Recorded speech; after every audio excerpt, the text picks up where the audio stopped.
Right, welcome again, ladies, gentlemen, students. This is lecture 2 of week 9 for the Introduction to Islam course. My name is Dr. Khalil Andani, and we will continue on rather on the topic of authority in Sunni Islam.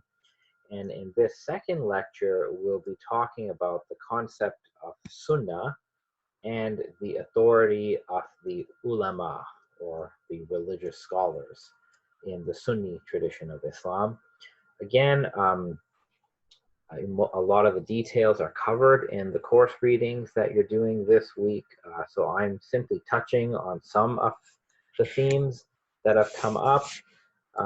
And again, like, I would refer students back to the course readings for some of the specifics, because there's no way I can go through all of it here.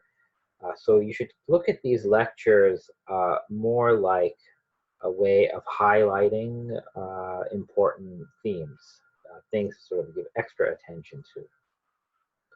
So this is just one of these that you see on the screens, one of these, you could say, memes that have come up more recently. Keep calm and follow the Sunnah. And we'll see what that really means. What does it mean to follow the Sunnah? This image makes it sound very simple, but as we'll see, what counts as Sunnah, what registers as Sunnah, can be quite complicated. So let us begin. The objectives of this lecture are as follows.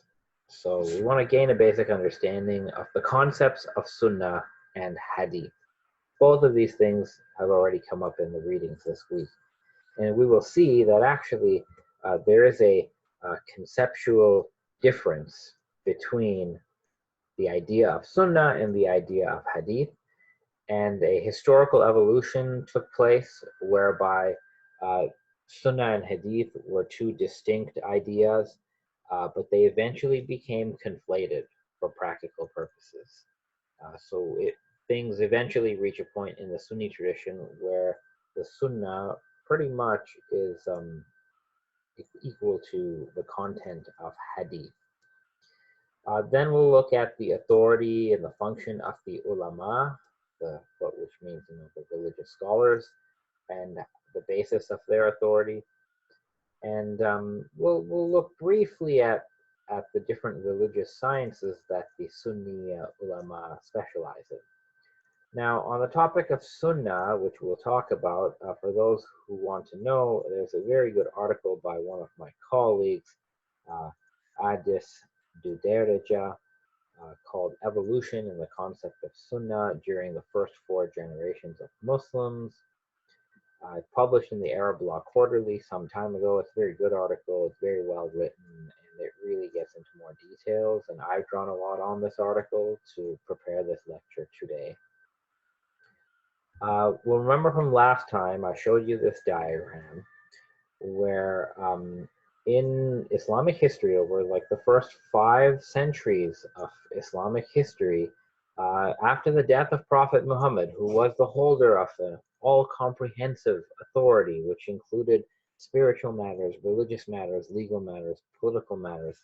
So after the death of Muhammad, different Muslim communities and different Muslim societies responded to the absence of Muhammad differently. And instead of one leadership institution emerging, like you had the papacy or like the church in Christianity, what you have in Islamic history is that a multiplicity of authority models and authority claimants would emerge in the first 5 centuries.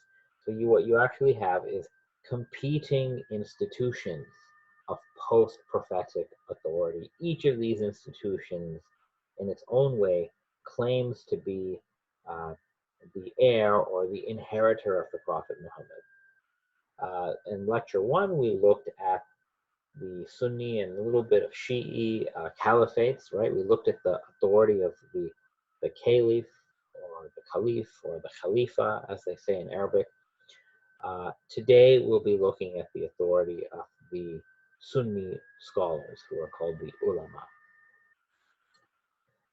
So to begin, the largest sort of, you could say, umbrella group of Muslims today are called the Sunni Muslims, and the word Sunni comes from the word Sunnah. So today in Sunni Islam, what is the concept or the meaning of Sunnah, right? Where this group even takes its name from. So Sunni Muslims recognize two highest sources of divine guidance. Those are the Quran and the Sunnah. The Quran is God's speech expressed in the form of miraculous, inimitable Arabic recitations. We've talked about the Quran a lot already in this course, so you're all familiar with the Quran. The Sunnah, according to Sunni Islam, developed Sunni Islam, the Sunnah is the Prophet Muhammad's divinely inspired example, which includes the sayings of Prophet Muhammad, the actions of Prophet Muhammad, the legal rulings of Prophet Muhammad, the ethics of Prophet Muhammad, the morals of Prophet Muhammad. All of that, to varying degrees, depending on who is interpreting it, but all of this forms part of the Sunnah of Prophet Muhammad. So in effect, Sunni Muslims look at both the Quran and the Sunnah as divinely revealed or divinely inspired. Because it is believed by most Muslims believe that Prophet Muhammad's guidance and Prophet Muhammad's words and sayings, even outside the Quran, was being inspired by God and guided by God.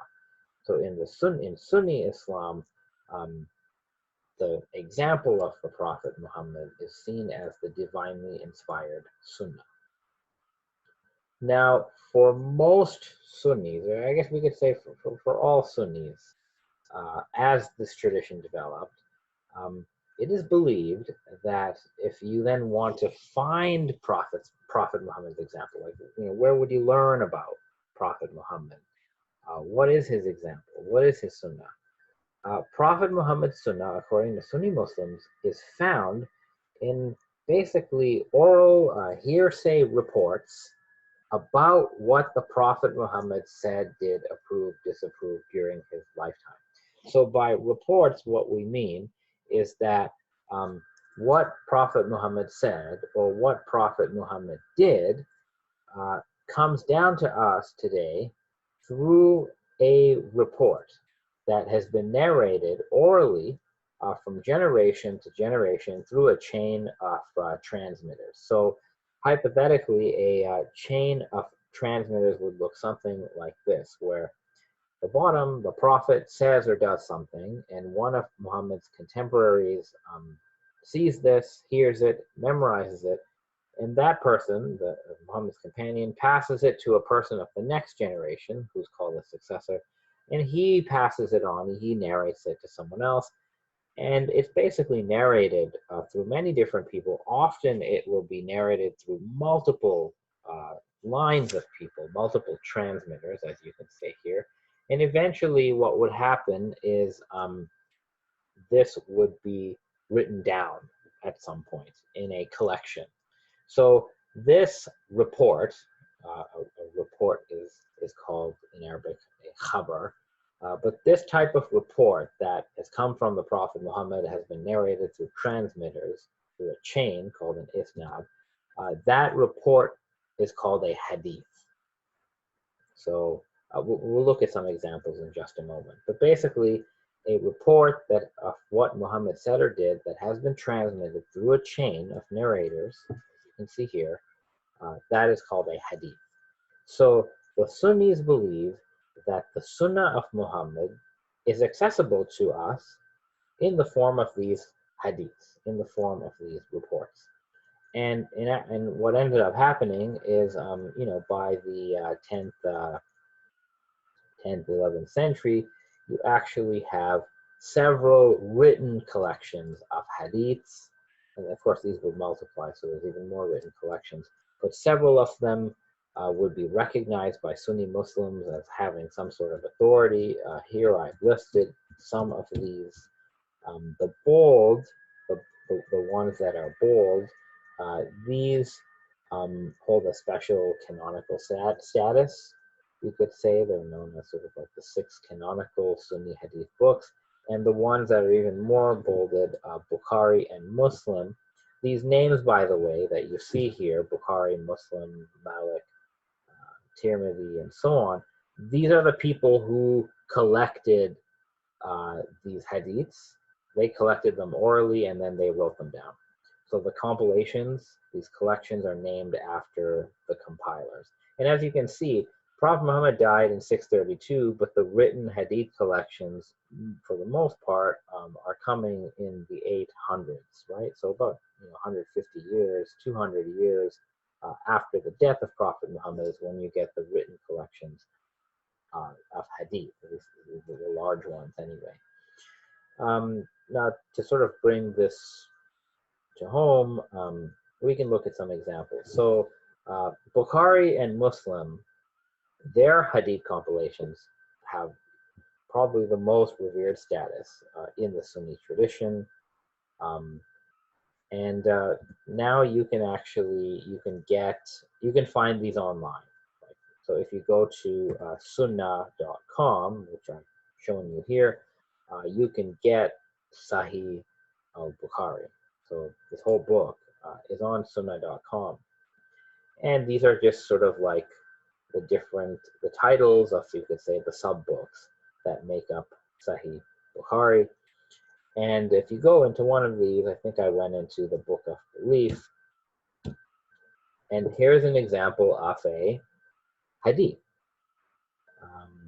Again, you can go to sunnah.com, you can look this up yourself if you want to. But here's an example of a hadith. Now it's been translated into English. But if you go to the Arabic part of the hadith, the Arabic text, which is over here, the text that is not bolded, so it starts here, and it goes all the way here, it's not translated really into English, but that is the Isnad, the chain of translators. So it begins by saying, so this is Bukhari. So Bukhari is the compiler. So he has written this down, and he says, Abdussalam ibn Mutahar related to us, saying that Omar ibn Ali related to us from Ma'an ibn Muhammad al-Ghifari, from Sa'id ibn Abi Said al-Makburi, from Abu Huraira, from the Prophet. So that's your chain of transmission, right? Each of these persons has heard what Muhammad said from the person who transmitted it to him. And it goes all the way back to Abu Huraira, who says that he heard this from Prophet Muhammad. And then the bold part, the bold text here in Arabic, that is right here in translation. The Prophet Muhammad basically is reported to have said that religion is very easy, and whoever overburdens himself in religion will not be able to continue that way. And it moves forward.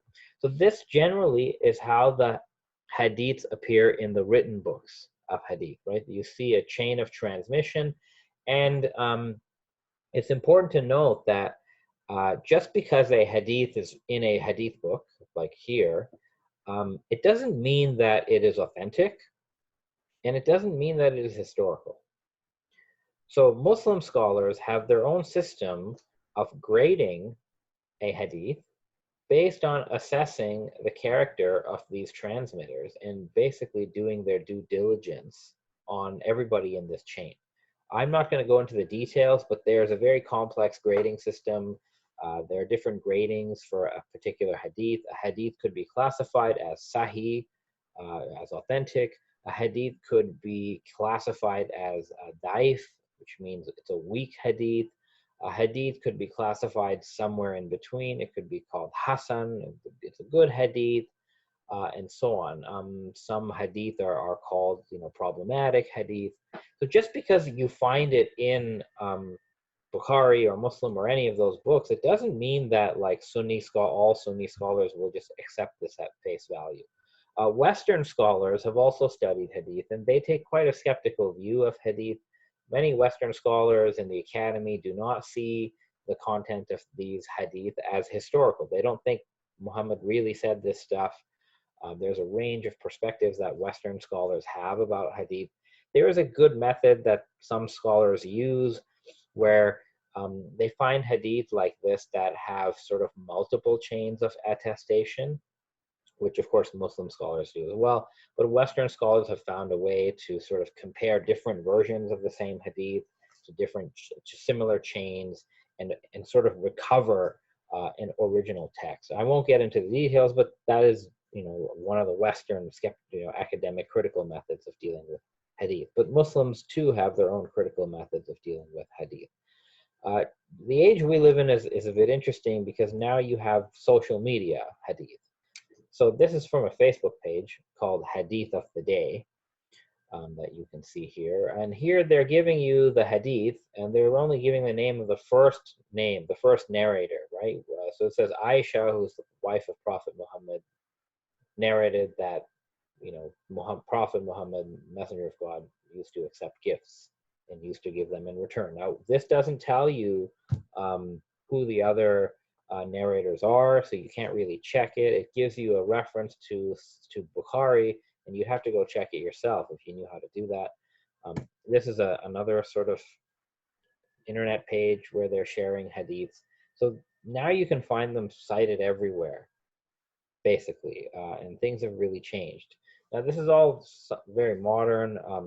There's a more traditional way of accessing a hadith, and that would be hearing a hadith orally by a person, a muhaddith. We'll talk about what a muhaddith is, but by a narrator of hadith who is part of a living chain.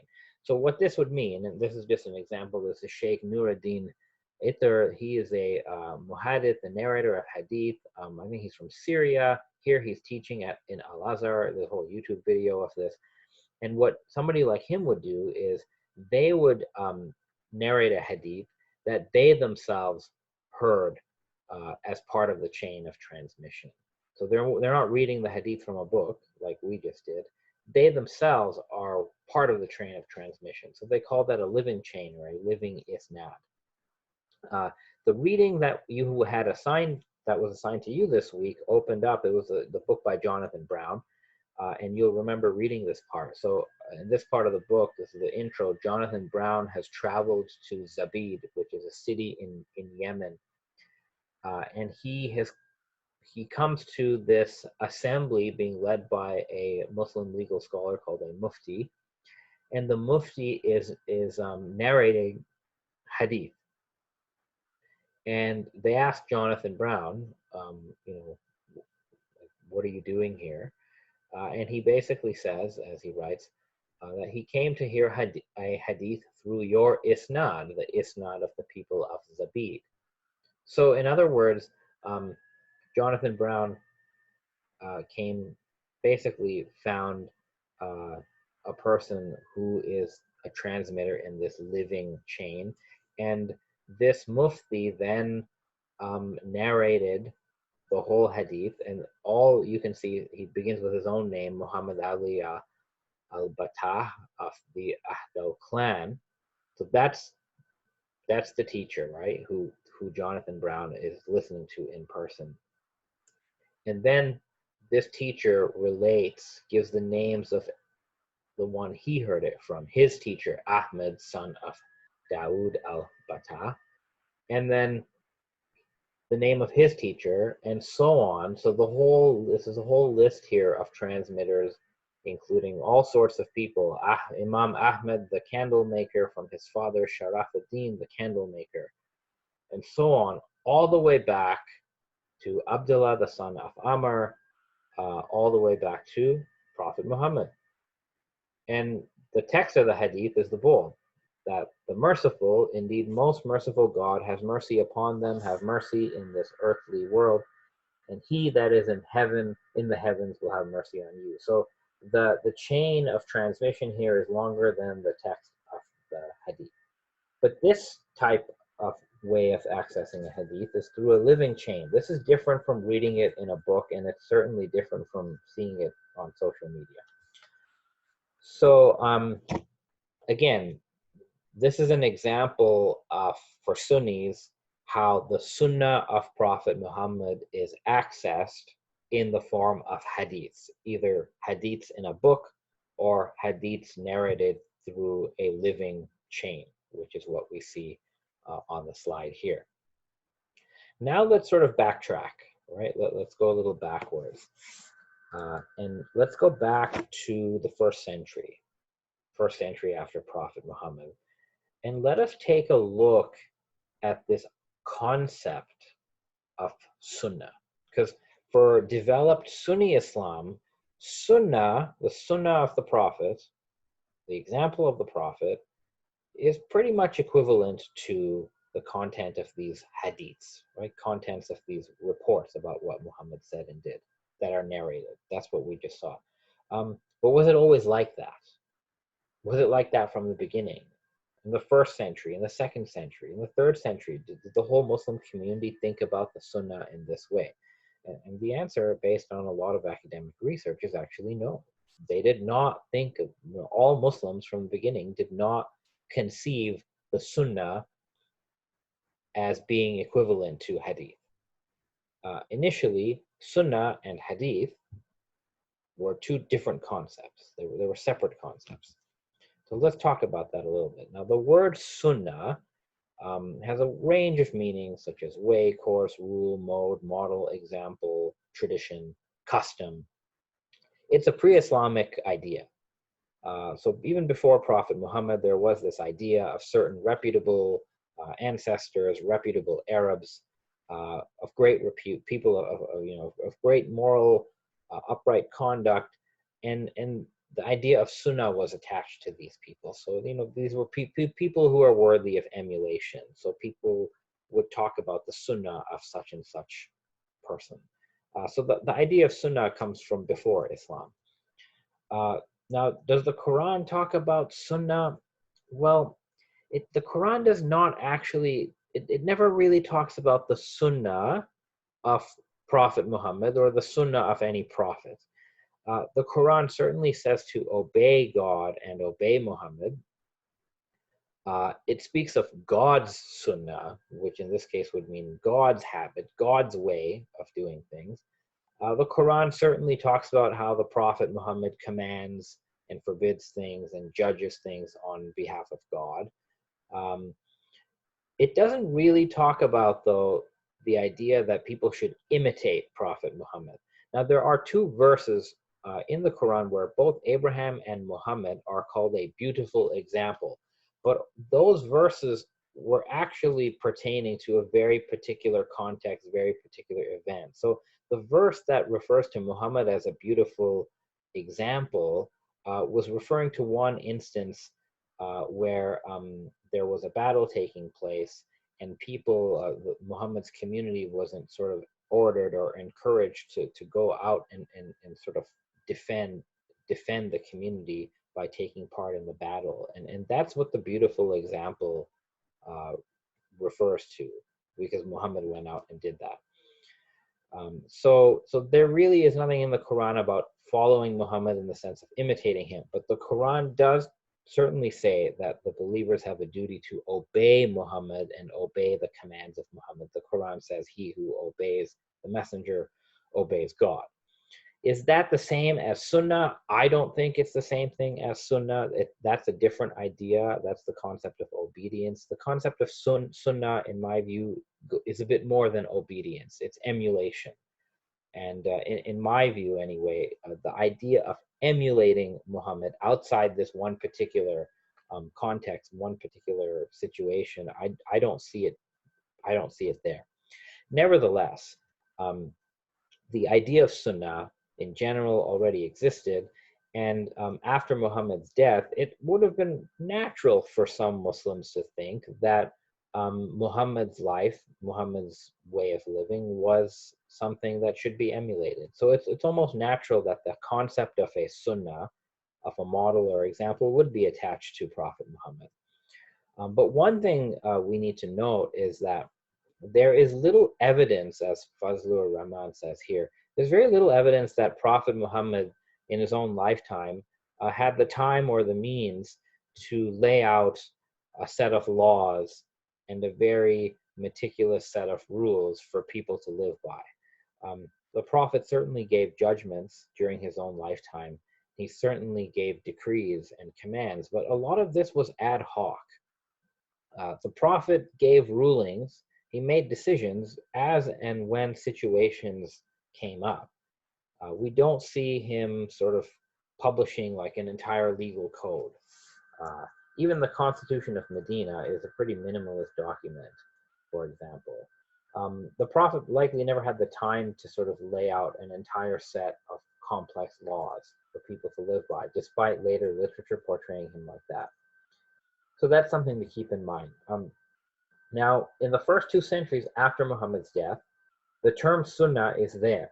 The term Sunnah is used, but the term Sunnah is used for the Prophet Muhammad. So people speak of the Sunnah of the Prophet, but they also speak of the Sunnah of other people. So the Sunnah of Abu Bakr and Omar, who are the first 2 caliphs, that is mentioned. The Sunnah of the Umayyad caliphs and the Sunnah of the Abbasid caliphs, we've talked about the caliphs already, that Sunnah is mentioned. There's a general term called the Sunnah that unites people together and does not divide them. That appears in the 1st century. We also hear of what some scholars call regional Sunnahs. In other words, like a way of doing things, a way of practicing things associated with a particular city. So there's the Sunnah of Medina, there's the Sunnah of Kufa, there's the Sunnah of Basra. There's also more general Sunnahs, like the Sunnah of the community. So this is what we find. There is the Sunnah of Muhammad, but there are a whole bunch of other Sunnahs, somewhat competing with the Sunnah of Muhammad. Generally speaking, this term Sunnah, because it's used in so many different ways in the first 2 centuries, it just generally conveys the idea of practices and behaviors that are seen as just, that are seen as righteous, that are seen as legitimate. And whatever these practices are, all of this is distinct. It's different from Hadith, right? In this era, in these first 2 centuries, the concept of Sunnah is not dependent on the content of Hadith. Even the idea of the Sunnah of the Prophet is still separate, conceptually speaking, from the Hadith of the Prophet, which means you could determine what is the Sunnah of the Prophet without, looking for an oral report about what Muhammad actually did as transmitted through a chain. A good example of this is when you had rebellions against the ruling empire. So there are many revolts against the Umayyad caliphs, and the rebels, the slogan used by the rebels was often that their movement, the rebellion, was being done in accordance with the Book of God, the Quran, and the Sunnah of the Prophet. Now, when they said this, they were not quoting a Hadith as an example of the Sunnah of the Prophet. By the Sunnah of the Prophet, the rebel group simply appealed to this general idea of justice and ethics. And the interesting thing is when the Umayyads wanted to sort of do a counter propaganda against the rebel group, they would refer to the Umayyad policy, whatever it was, as the Sunnah of the Prophet. So this term Sunnah of the Prophet is actually being thrown around, and it's being appropriated by many different groups, and it means many different things during this first 2 centuries. What you actually had in different cities, different locales, is you had Muslim scholars and Muslim communities practicing what they had received, from earlier generations, what the scholars had agreed on, and using personal interpretation, interpreting things rationally when a new situation came up. And that practice that was done, and it was diverse in different places, but that was known as the living Sunnah, right? The living Sunnah. The living Sunnah is this idea that people in different regions would recognize as legitimate and authoritative what they had been taught from prior generations, what their scholars had come to an agreement on, and in certain cases, what they felt to be a common sense, reasonable interpretation of a particular problem or situation, and so on. So that has been called the living Sunnah. Some examples of this. So for the legal scholar Malik ibn Anas, the Sunnah, in his view, even the Sunnah of Muhammad, is basically the communal practices of Medina, as he felt that since the Prophet lived in Medina, the Prophet's example had really been preserved by the people of Medina generation to generation. And for Malik ibn Anas, there was not always a need to refer to a hadith to know what the Sunnah was. So that's one idea of this living Sunnah. For Abu Hanifa, who's another figure, he lives in the 700s, for him, whatever the Sunnah is, it is something well known to legal experts. Again, not exactly dependent on hadith. Abu Yusuf, who's one of Abu Hanifa's students, he says in one of his writings, make the Quran and the well-known Sunnah your leader and guide. And we'll hear on the next slide from Abu Yusuf more about this. So Fazlur Rahman summarizes this, and he tells us that in this early period, first 200 years, the Sunnah of the Holy Prophet was an ideal, right? So it's more, the Sunnah of the Prophet is more like an abstract idea and an overarching principle, you could say, which the early generations of Muslims sought to approximate by interpreting his example in terms of the new materials at their disposal and the new needs, and that this continuous and progressive interpretation was also called Sunnah, even if it varied according to different regions. So an example of this is, if there was a situation that the Quran, did not directly address, some scholars would look at the new situation and they would try to reason by analogy, a process called qiyas. So they would find some similarity in what the Quran does talk about between what the Quran talks about and the new thing. They'd find a similarity in both cases, and then they would try to basically derive, approximate what the rule should be for the new situation based on what the Quran says about something else. And that this analogical interpretation for those people, that is part of the Sunnah. That's part of the Sunnah. Again, it doesn't really rely on a statement from the Prophet for them to know this. So in this period then, for many scholars, the Sunnah is something living, it's embodied practice, and it's different from Hadith. Now, again, right, what is a Hadith? A Hadith is an oral report about what the Prophet Muhammad said or did as transmitted through a chain of narrators. Here's an example of a chain of narrators, if you forgot that. It is true that Muslims probably did circulate the words and deeds of Prophet Muhammad early on, but it was done quite informally. And as we've already mentioned, Muslim scholars and jurists from the late 1st century, they are interpreting the Quran and they are determining the content of the Sunnah using various interpretive tools such as analogy, consensus, right? What do all the scholars in the region agree on? Personal opinion. And what that led to is, in the first 2 centuries, you had a lot of diversity. You have what some scholars call regional and personal schools of law, right? So you had different people with different ways of interpreting the Quran and the Sunnah, and you had different schools associated with these people, and you had schools associated with different regions. So the school of Medina, the school of Basra, the school of Kufa, and so on. So there's a lot of diversity at this time in terms of what the Sunnah is and how Islam should be practiced. Now, against this, partly against this whole idea of diversity, interpretation, living Sunnah, there's another group called the Hadith folk, or the Ahl al-Hadith. Who are they? they're a group that is very much focused on collecting, documenting, and narrating hadith. Okay, so that's why they're called the hadith folk. So the hadith folk are all about hadith, and they actually resist the interpretive methods.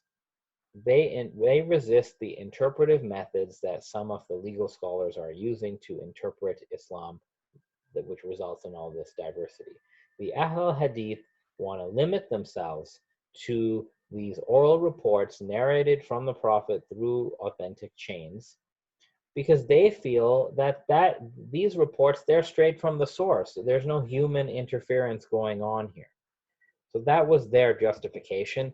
And the Ahl al-Hadith, the Hadith folk, they branded the legal scholars who use consensus and analogical reasoning and so on.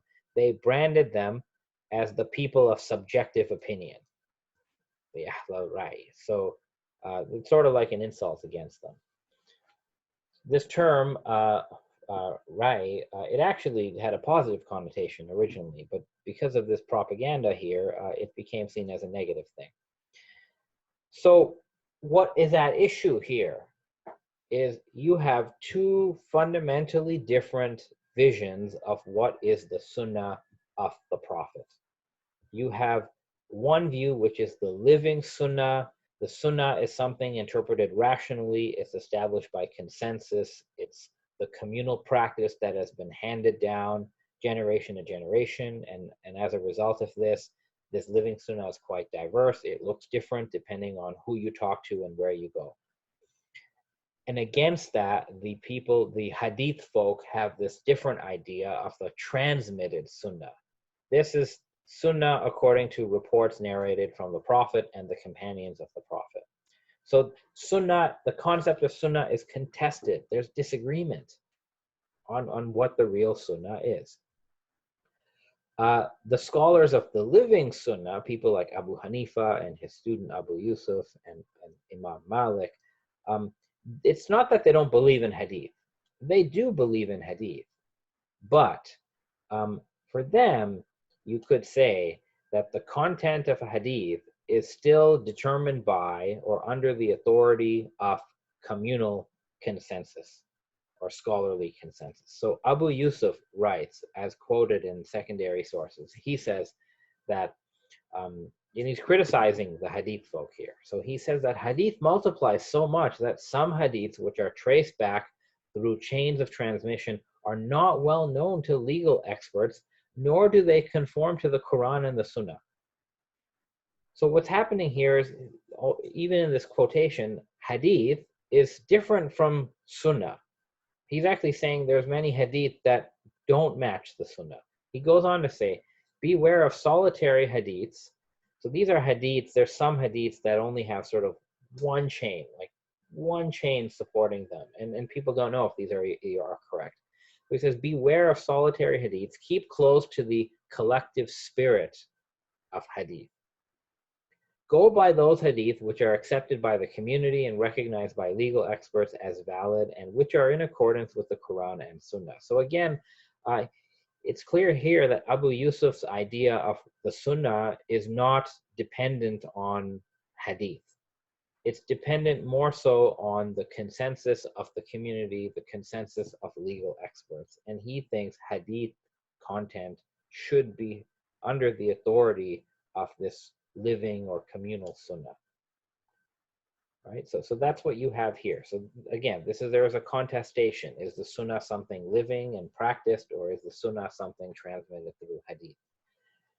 Now, what will happen is during the 3rd century onward, there's a process which some of the scholars of today call the Hadithification of the Sunnah. Basically, after the 3rd century, we see a major change. There's a shift. That shift is such that the concept of the Sunnah of the Prophet changes in meaning. And this change happens because of it's mostly because of these two scholars, Shafi'i and Ahmed ibn Hanbal. So Shafi'i was a legal scholar. He died in the 800s. He's very famous. And what he does in his writings, where he's debating against a lot of people, Shafi'i basically says that the Sunnah of the Prophet is only equal or only consists of the Prophet Muhammad's words and deeds as reported in authentic hadith. That's it. So the whole idea of living sunnah, regional sunnah, Shafi'i does not agree with that. The whole idea that you could determine sunnah by consensus or by interpretation, by analogy, Shafi'i does not agree with that. So he argues the following. He says, if you believe in the Quran, and he often was arguing against people who believed in the Quran, but they didn't really believe in the Hadith. So he said, well, if you believe in the Quran says to follow the Prophet, to obey the Prophet. And obeying the Prophet for somebody today, you can't, the Prophet is not alive. So how do you obey him today? The only way to obey the Prophet, according to Shafi'i, is to obey the reports about what the Prophet said. That's the only way to do it. And those reports are the Hadith. That's one of his arguments. Another argument, the Quran contains guidance about many things, such as rituals, in general terms, without any explanations. And the Prophet had to explain the specifics of those rituals and the specifics of that guidance. So and where do you get that? You get that in Hadith. He says, according to the Quran, and the Quran does say, that the Prophet teaches the book and the wisdom. So several verses say that Prophet Muhammad has come to teach the book and the wisdom. Al-Kitab wal-Hikmah. What is the book and what is the wisdom? Shafi'i says that, well, the book refers to the Quran, and everybody seems to be okay with that. So what about the wisdom? The wisdom has to mean something other than the Quran, and Shafi'i says the wisdom refers to the Sunnah, and the Sunnah is found in the Hadith of the Prophet, because it has to come from the Prophet. So he gives all these arguments. What's very interesting is Shafi'i's hierarchy of sources of knowledge. So he says in this quote here that basically you have to start with what has come from God, which is the Quran, and then you go to the Sunnah, which is from the messenger, that's Hadith, and after that you go to the consensus of Muslim scholars. And if the issue you're looking for is not in the Quran, the Sunnah, or scholarly consensus, only then can you use interpretation or ijtihad. So what he's done here, what Shafi'i's done here, is he's put consensus and interpretation after the Hadith. And the other scholars that we heard from in the prior slide, they didn't necessarily do that, right? The idea of the living Sunnah is different from this, because for the living Sunnah scholars, consensus and interpretation, at the very least, they were on par with the Hadith. They were not under the Hadith. So what Shafi'i is laying out here is quite revolutionary in his own time. And if this perspective won, basically, all of Sunni Islam will generally adopt Shafi'i's ideas here. So another scholar, very famous scholar, Ahmad ibn Hanbal, he says it again. He carries forward a lot of these ideas. So Ahmad ibn Hanbal writes that the Sunnah, according to us, are the narrations of the Messenger of God. The Sunnah explains and clarifies the Quran. So now, according to Ahmad ibn Hanbal, even if you want to know what the Quran means, you have to go to the Sunnah, and the Sunnah is the Hadith. That's what the narrations refer to. He says there's no analogical reasoning in the Sunnah, and the Sunnah is not grasped or comprehended by intellect or desire. So he's basically saying that the content of the Sunnah is not something that a person using their rational faculties can derive by themselves. And if that's the case, then the only place you could find the Sunnah is in the Hadith literature. So that's what that's basically the argument, and the outcome of the Shafi'i Ahmad ibn Hanbal project is that for Sunni Islam, from the 3rd century, you could say 3rd century onward, the Sunnah of the Prophet is now largely identical to the Hadith. They've almost become the same thing. And this sort of equation between the Sunnah of the Prophet and the Hadith of the Prophet is critical, because the Hadith, whether it's written or whether it's oral, Hadith can only be accessed through teachers, right? And even the meaning of the Quran can only be accessed through teachers. So ultimately, if people have invested the authority of the Prophet Muhammad in the Sunnah, and if the Sunnah is equivalent to the Hadith, basically the people who claim to know the Hadith and the meaning of the Hadith, they can claim authority. So this idea that authority is embodied in text, even if it's an oral text, if the authority of Prophet Muhammad is embodied in texts such as the Quran and the Hadith, the masters of those texts are the carriers of that authority. And in Sunni Muslim tradition, the masters of the Quran and the Sunnah, the people who claim to be the experts in the Quran and the Sunnah, are a group known as the Ulama. The Ulama, the word means knowers or scholars. So going even back to the 1st century, or the end of the 1st century, while the caliphs were claiming spiritual and political authority, you have the emergence of a group of scholars called the ulama, and they claim to be the inheritors of the Prophet Muhammad, based on, you could say, their knowledge of the texts of the Quran, the Sunnah, which eventually becomes equated to the Hadith, and the religious sciences in general. And what you have in Muslim society is different types of ulama with different specializations emerge. This starts quite early on. So for example, probably in the 1st century, when the empire was expanding, the caliphs and the governors appointed certain people to act as regional judges on behalf of the state. These people are called qadis. They're appointed to settle legal disputes. So eventually to be a qadi, you needed to have specialized knowledge of the Quran and the Sunnah and the Hadith and legal interpretation. So that's one type of scholar. You also had another class of legal scholars called the fuqaha, or faqirs, anglicized, and they're not state appointed. They are equivalent to academic professors, people like me.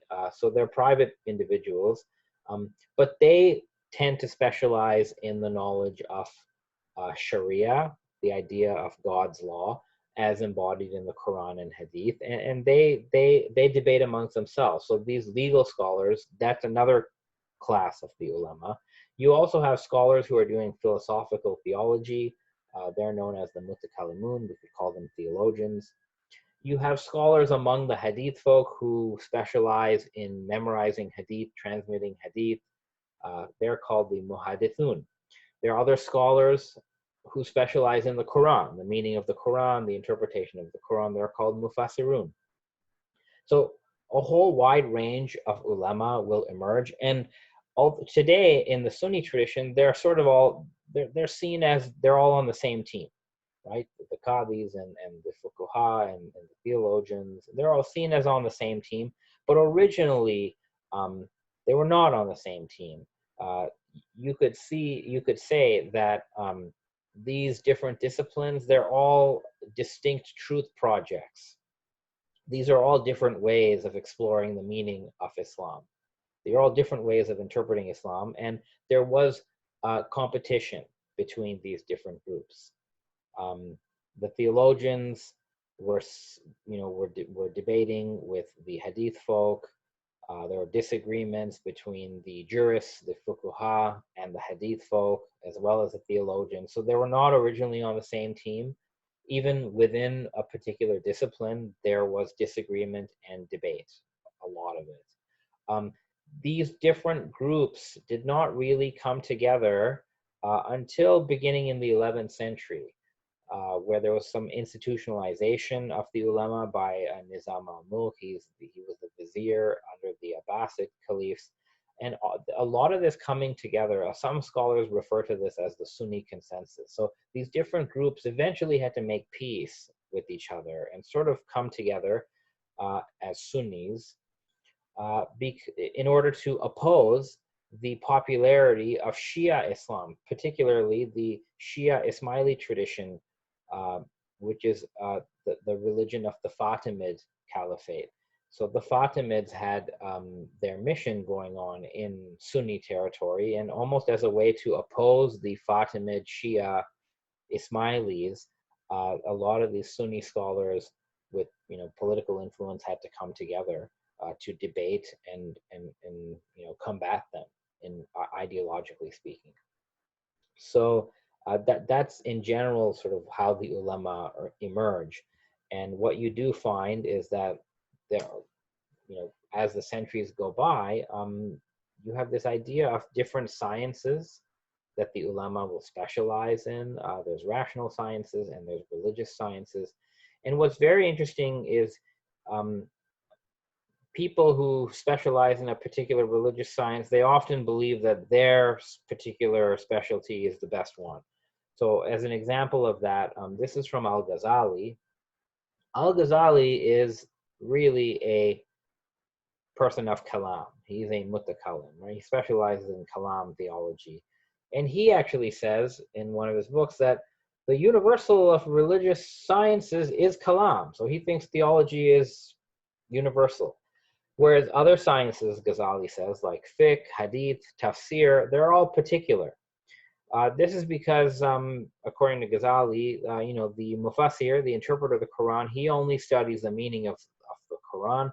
The muhaddith only looks at hadith authenticity, but the theologian, the mutakallim, Ghazali says, is in contrast to all these other people. He studies the most general or universal of all things. So, and now if you asked the muhaddith, the hadith specialist, he would probably argue that hadith is the most important of the sciences.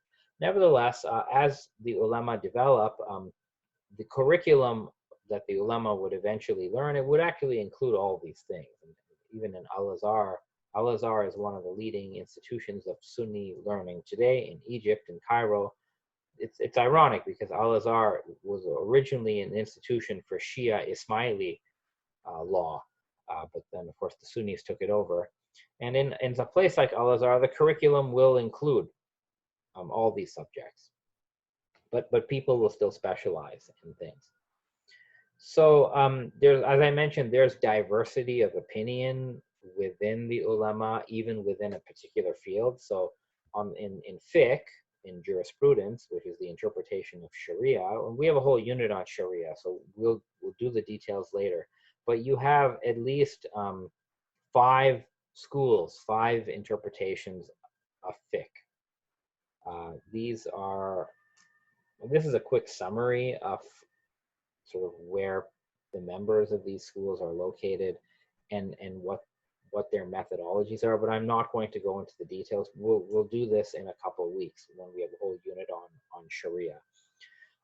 The whole point, though, is that there are important differences among the ulama in how they interpret Islam and how they interpret a particular religious science. In Kalam theology, which looks at issues like this, in the Sunni tradition, you had at least 4 different schools of Kalam. And they have very different views on all these issues. Like the Hanbalis and the Asharis and the Mu'tazilis and the Maturidis, they don't have the same concept of God. They believe in one God, but if you ask them about the nature of God and the attributes of God and what the names of God mean, you'll get completely different answers from all of them. So again, you have ulama, but you have the ulama of fiqh and the ulama of theology, and then even within each branch here, there is divergence. This idea that Sunnis accept 4 law schools, these 4 Hanbali, Maliki, Hanafi, Shafi'i, the idea that all 4 of these schools are equally legitimate. That's what Sunnis today believe. That idea did not solidify. It didn't even get proposed until the year 1256, where the Mamluk Sultan Baybars, he was in ruling Cairo, and he appointed 4 chief justices, one from each of these schools, and he basically forced the 4 schools to get along and to accept one another. In the 11th century, it wasn't like that. In the 11th century, there was a lot more disagreement, and things in Baghdad got to a point where members of the Hanbali school would be having fist fights with members of the Shafi'i school in Baghdad, or there'd be fights between Hanafis and others. So it was not all rosy between even the 4 schools that today make up the Sunni interpretation of Sharia. So it only in 1256 the 4 schools are forced by a higher political authority to accommodate one another.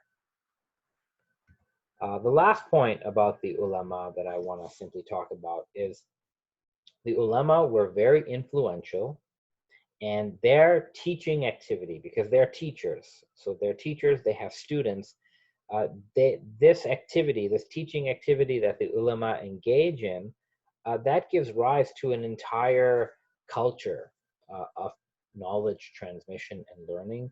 And the ulama in the medieval times, very influential. They remain very influential today. So for most Sunni Muslims, the Quran and the Hadith are not read directly by the lay believer, although the internet is changing that. For most Sunni Muslims, they're learning Islam and they're interpreting Islam through the mediation of the ulama. Even today, I mean, today the ulama have like Facebook pages and YouTube videos, but the ulama continue to play a very, very important role. If you go back to the medieval time, there are books written about the etiquette of the ulama and their students. And it's very interesting what you find. So one major alim, member of the ulama, who was also a qadi, Ibn Jama'ah, he writes that the alim, the scholar, is someone who preserves the laws of Islam. The laws of Islam depend on the ulama. And he goes on to say that the ulama are the exemplar, they're a model for people.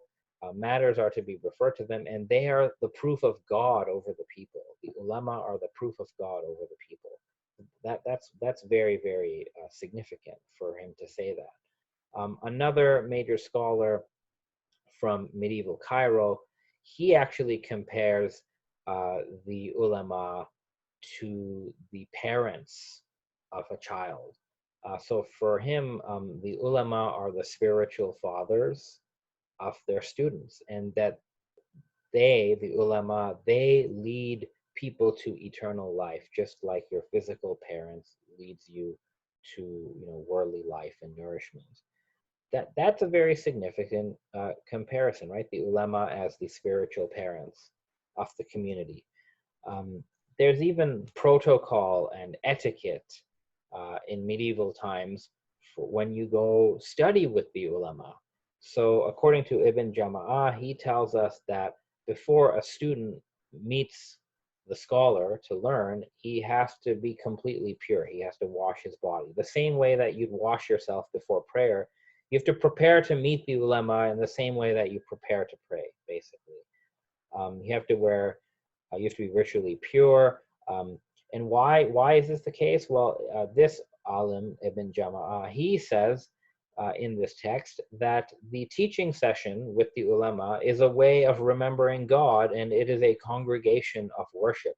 He even says that knowledge or learning is an inner esoteric form of prayer, and it is an esoteric act of piety. So there's this whole culture that develops centered on the ulama, and they are highly revered. They're highly revered. They're politically influential. Sometimes the ruler would need to get the political ruler, a sultan or a caliph, would need to get the backing or endorsement of the ulama of his land to really be an effective ruler.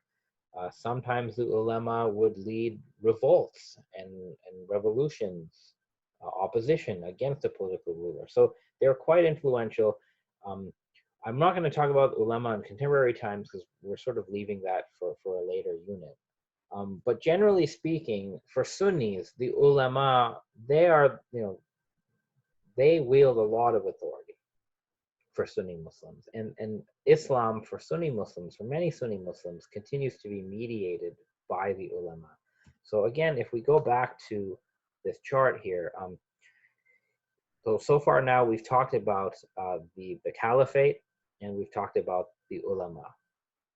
And these are two different models of authority, but they coexisted within the Sunni context. And there was in pre-modern times negotiation of power, in a sense, between the scholars, the ulama, and the caliph.